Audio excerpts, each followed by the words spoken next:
குடியரசு தினத்தையொட்டி சென்னை எழும்பூர் ரயில் நிலையத்தில் 3 அடுக்கு பாதுகாப்பு போடப்பட்டுள்ளது. குடியரசு தினத்தையொட்டி நாடு முழுவதும் பாதுகாப்பு பலப்படுத்தப்பட்டுள்ளது.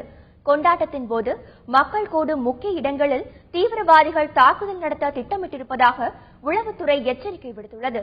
பாதுகாப்பை பலப்படுத்துமாறு மாநில அரசுகளுக்கும் எச்சரிக்கை விடுக்கப்பட்டுள்ளது.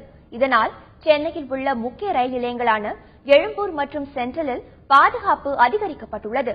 3 அடுக்கு பாதுகாப்பு போடப்பட்டு பயணிகளின் உடைமைகளை தீவிர சோதனைக்கு உட்படுத்தப்படுகின்றது. வரும் 27ஆம் தேதி வரை பாதுகாப்பு பணி தொடரும் என்று ரயில்வே பாதுகாப்பு படையின் டிஎஸ்பி நம்பிராஜன் தெரிவித்துள்ளார். சென்னை சென்ட்ரல் ரயில் நிலையத்திலும் சென்னை எக்மூர் ரயில் நிலையத்திலும் 3 அடுக்கு பாதுகாப்பு தற்போது உள்ளது.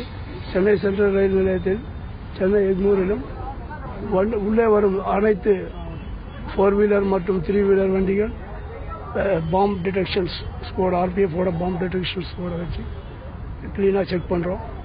ட்ராலி மிரர்ஸ் மெட்டல் டிடெக்டர்ஸ் வச்சு கிளீனாக செக் பண்ணதுக்கு அப்புறம் தான் உள்ளாகும்.